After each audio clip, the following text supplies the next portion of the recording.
এবার এভাবে তুলে নিই। দেখুন পাটিসাপটাটা কতটা সুন্দর হয়েছে। বন্ধুরা, মাই সিম্পি লাইফস্টাইল ব্লগে আপনাদের স্বাগত জানাই। আশা করি ভালো আছে, সুস্থ আছে। আমি আজকে একটা নতুন স্বাদের খুবই শীতের লোভনীয়, সেটা হচ্ছে ক্ষীরের পাটিসাপটা নিয়ে চলে এসেছি। ভীষণই সুন্দর। আপনাদের দেখাবো কিভাবে বানালে এই ক্ষীরের পাটিসাপটা খুব নরম তুলতুলে হবে, আর খেতেও কিন্তু খুব টেস্টি হবে, যেটা আপনারা পৌষ পার্বণের দিনে বানাতে পারেন। এটাই শীতের বিশেষত্ব, যে পিঠে পুলি বা পাটিসাপটা। চলুন তাহলে দেখাতে থাকি এই সুন্দর রেসিপিটা আমি কীভাবে তৈরি করেছি। উপর থেকে একটু ক্ষীর দিয়ে দিলে আরও সুন্দর টেস্ট হয়। এই একটা বড় বাটি নিয়ে নিয়েছি, এর মধ্যে নিয়ে নেব 1 কাপ মতো সুজি, 1 কাপ ময়দা, 1 থেকে 1.5 কাপ মতো আমি দিয়ে দিলাম ময়দা, দিয়ে দেবো 1/2 কাপ চিনি। এর থেকে বেশি আর চিনি দেবেন না। ভালো করে এটাকে মিশিয়ে নেব।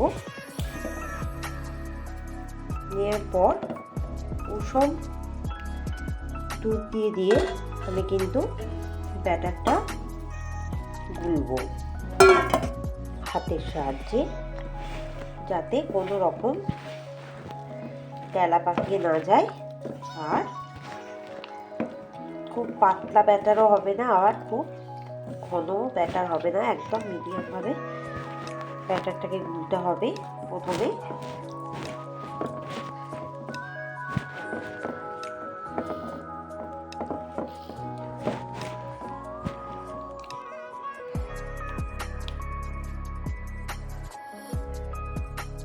দিয়ে দেবো আর একটু দুধ।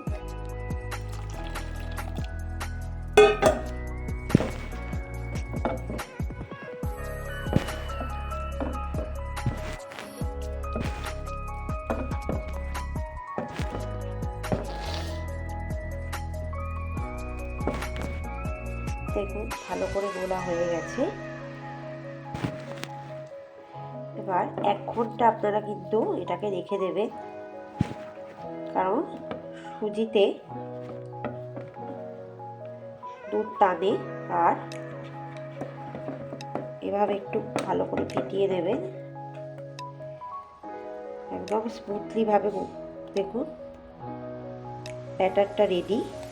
তবে চিনিটা গুলতে একটু সময় লাগে, তাই জন্য আপনারা কিন্তু এই ব্যাটারটাকে 1 ঘন্টা মতো রেখে দেবেন রুম টেম্পারেচারে।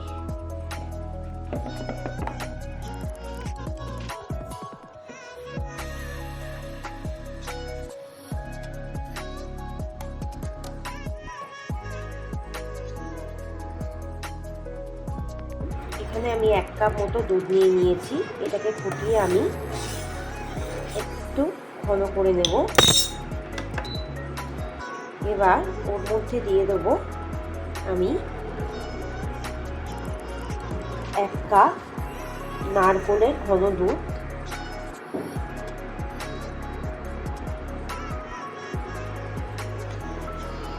নারকেলের দুধটা দিয়ে দিলাম। একটু ঘন হবে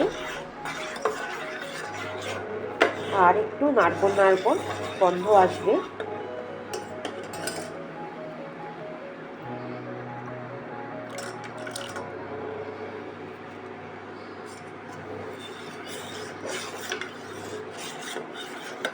আপনারা নারকেলের দুধ কিনতে পাওয়া যায়, কিনেও নিতে পারেন।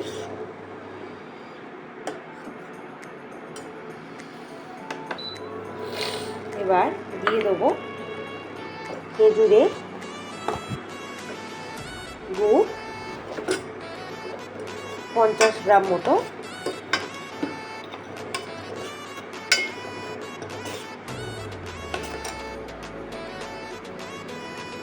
দিয়ে দেবো খোয়া ক্ষীর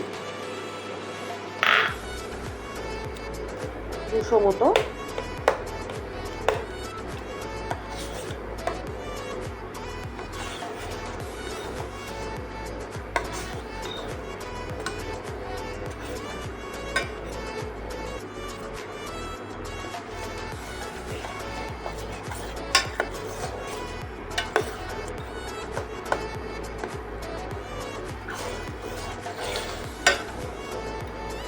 দিয়ে দেবো কনডেন্স মিল্ক 2 চামচ।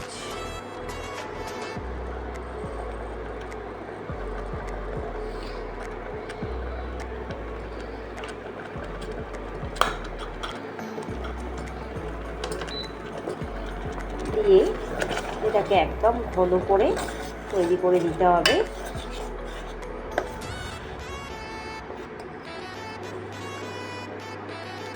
যাতে একদম ক্ষীর ক্ষীর হয়ে যায়।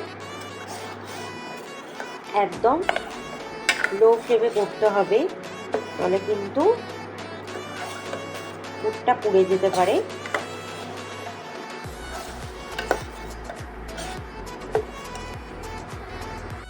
দেখুন আমার কিন্তু পুরটা একদম রেডি হয়ে গেছে, প্রচণ্ড ঘন হয়ে গেছে। এবার আমি এটাকে ঠান্ডা করতে রেখে দেবো, যাতে আরও ঘন হয়ে যায়।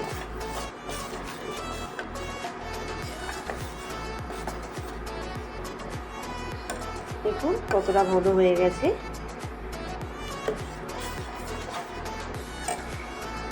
হয়ে গেছে দেখুন, একদম ব্যাটার কিন্তু আমার রেডি হয়ে গেছে। এবার আমি পাটিসাপটাগুলো গড়ে নেবো আর দেখিয়ে দিই। দেখুন ক্ষীরটাও কত সুন্দরভাবে থিকনেস দেখা দিয়েছে। এভাবে বাজার থেকে এনে খোয়া ক্ষীরটা এভাবে একটু করে দেবে, তাহলে দেখবেন খেতে আরও টেস্টি হবে আর স্বাদ আসবে। কড়াটাকে ভালো করে গরম করে নেব, নিয়ে একটা ব্রাশ দিয়ে অয়েলটাকে আমি এভাবে ব্রাশ করে নেবো। আপনারা চাইলে বেগুনের বোটা দিয়েও করতে পারেন। খুব ভালো করে ব্রাশ করে নিতে হবে।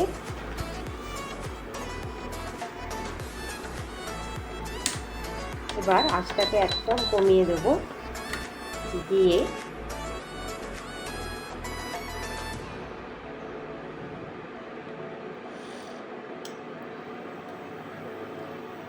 এক চামচ দিয়ে দিলাম, দিয়ে ভালো করে এটাকে ঘুরিয়ে দেবো।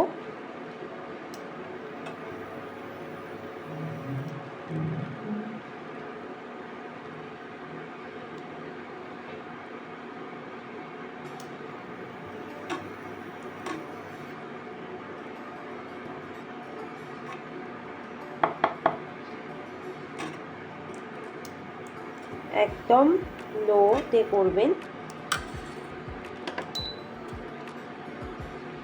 নাহলে কিন্তু কেটে যাবে বা পুড়ে যাবে, টেস্ট কিন্তু খারাপ হয়ে যাবে। যদি আপনারা একদম হাই ফ্লেমে করেন এই পাটিসাপটাটাকে। এবার একটু এটাকে হতে দেবেন, একটু ঢাকা দিয়ে দেবো 5 মিনিটের জন্য। এটা খুলবো, খোলার পর আমি দিয়ে দেবো 1 চামচ এই ক্ষীরের পুরটা।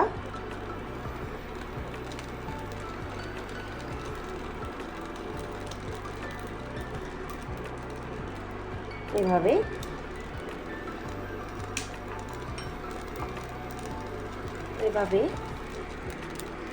আস্তে আস্তে মুড়ে দিতে হবে। খুব সাবধানে মুড়তে হবে যাতে ফেটে না যায়।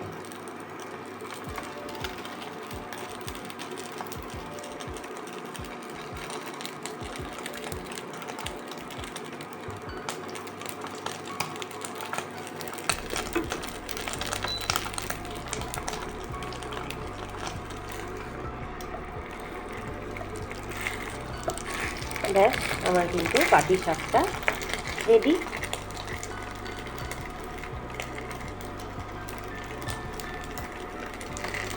এবার আস্তে করে আমি এটাকে হতে দেবো 5 মিনিট। এবার আস্তে করে নিয়ে ব্যাস, পাটিসাপটা আমার কিন্তু রেডি।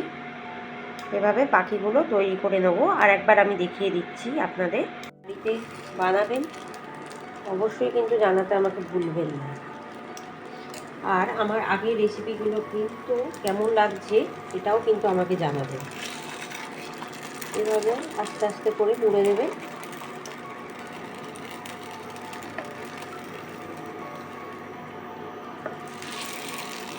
ক্ষীরের পাটিসাপটা রেডি।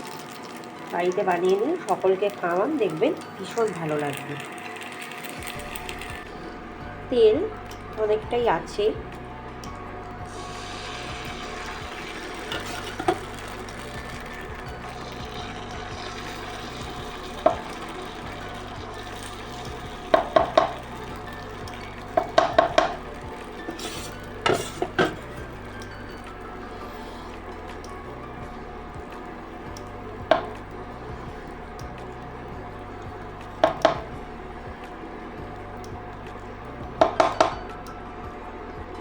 যতখানি স্প্রেড করা যায় স্প্রেড করবেন। আর পুরটা কিন্তু এভাবে অ্যাড করতে থাকবেন। যদি গোল না হয় সেক্ষেত্রে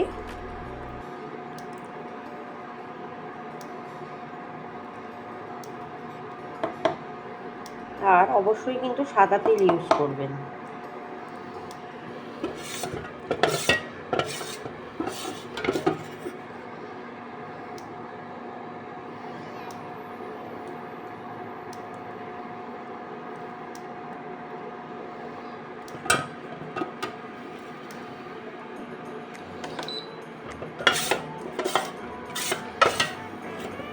বেগুনের বোটাও ইউজ করতে পারেন। এবার পুরটা দিয়ে দেবো।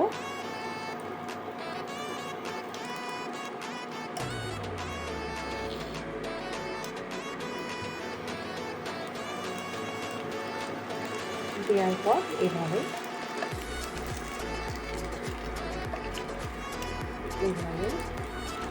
ব্যাস হয়ে গেল পাটিসাপটা।